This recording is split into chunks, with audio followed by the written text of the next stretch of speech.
Europe, on the other hand, was ruled at that time by dogma and barbarism.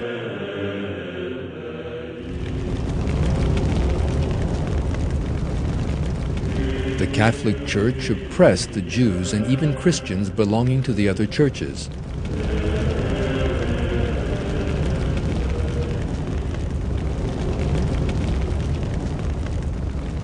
Forced change of religion, torture, and execution in the name of religion were common practice in the West.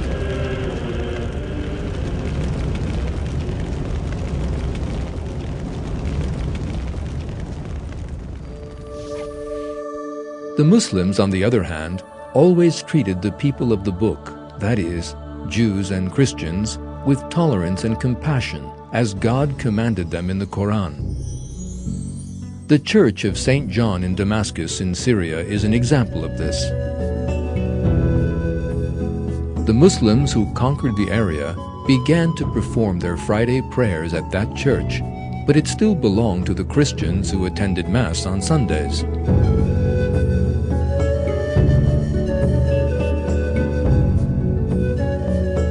The members of the two religions shared the same place of worship in peace.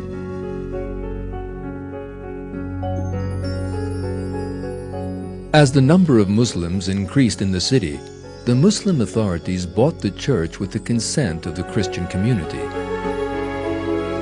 They built a mosque beside the church, and the decorations of its courtyard were enriched with Islamic motifs. Stunning examples of early Islamic art were built on the columns inherited from Byzantium.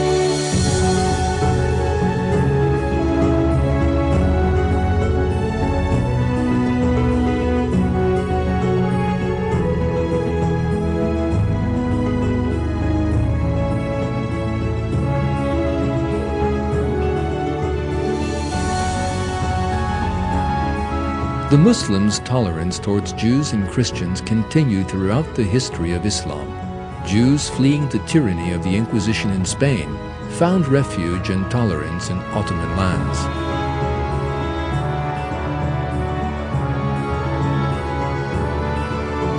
The source of Islam's tolerance towards Jews and Christians is the morality of the Quran.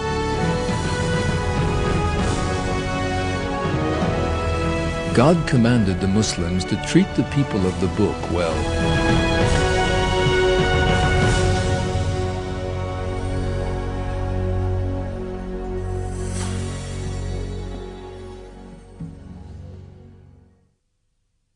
Only argue with the people of the book in the kindest way, except in the case of those of them who do wrong, saying, "We believe in what has been sent down to us and what was sent down to you. Our God and your God are one, and we submit to Him."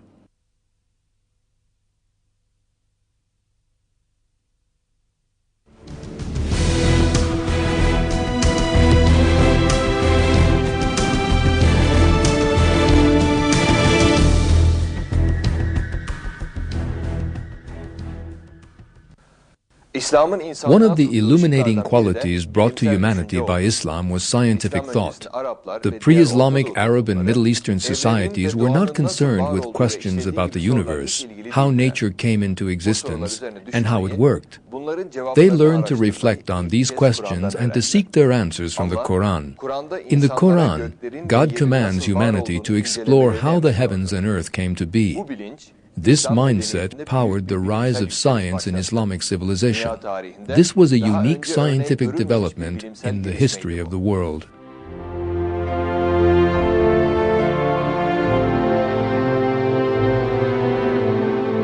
Baghdad became the scientific capital of the Empire of Islam, as well as being its administrative capital.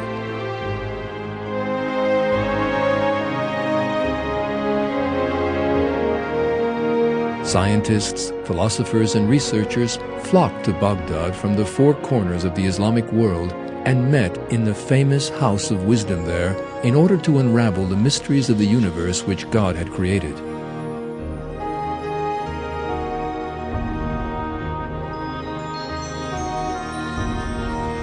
This awareness of Muslim scientists, which derived from the Quran, gave rise to the greatest advancements of science. quite unlike anything seen before.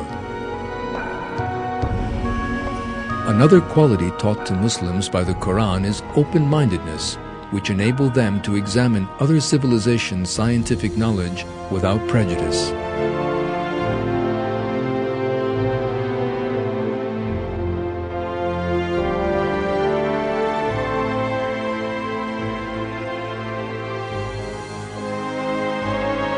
Muslim works contained a considerable amount of research, observation, experiments, and calculations.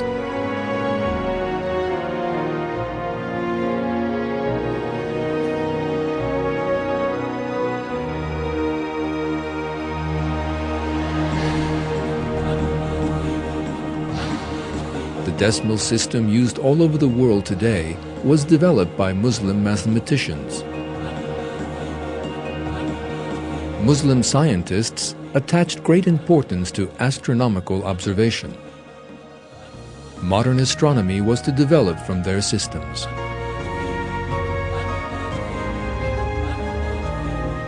Muslim scientists also calculated the moon's orbit around the Earth and recorded mathematical formulae.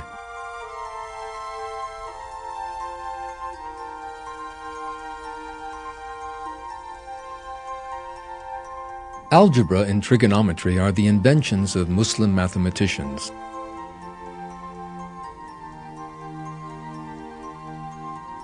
The stunning works of architecture in the four corners of the Islamic world were made possible by the scientific infrastructure.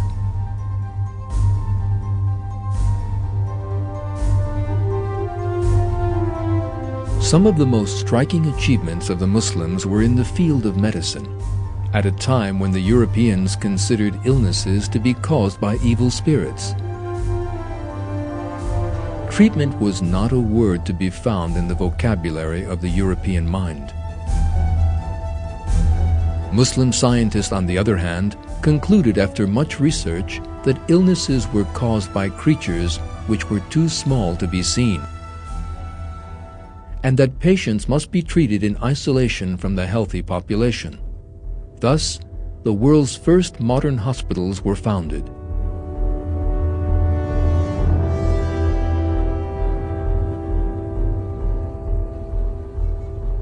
The patients were kept and treated by scientific methods in separate wards, according to the type of illnesses they suffered from. Patients suffering from mental illness received music therapy, at a time when in Europe the mentally ill were considered to be the servants of Satan and burned alive.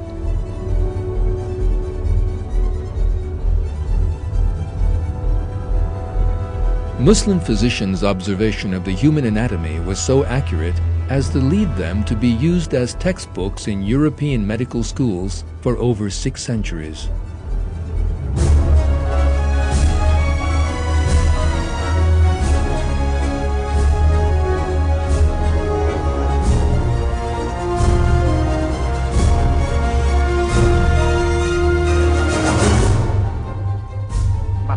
Drunken threats about what he would do to the fellow when he woke up in the morning and then fell fast asleep again.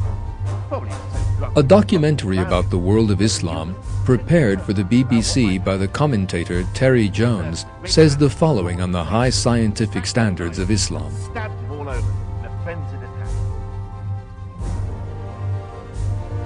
One philosopher from the town of Haran, for example, had already correctly calculated the distance from the Earth to the Moon, while another had suggested that if you could divide the atom, you would release enough power to destroy a city the size of Baghdad. In this medical school, built here in Damascus in 1154, doctors were already teaching anatomy, preventive medicine, hygiene, surgery, the circulation of the blood centuries before Harvey.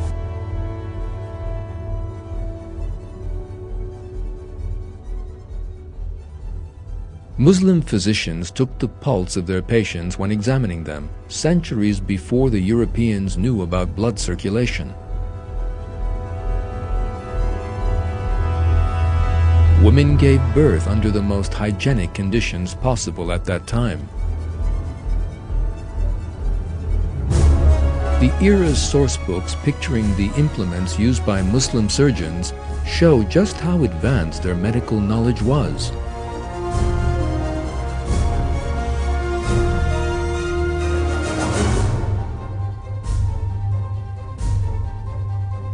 Women, too, were educated in the schools of science in the Islamic world, contributing their share to the advancement of science. Muslim scientists made some very significant discoveries in the field of optics and light. The first person to describe the anatomy of the eye in great detail was the optician Ibn el-Haytham, whose acclaimed research on lenses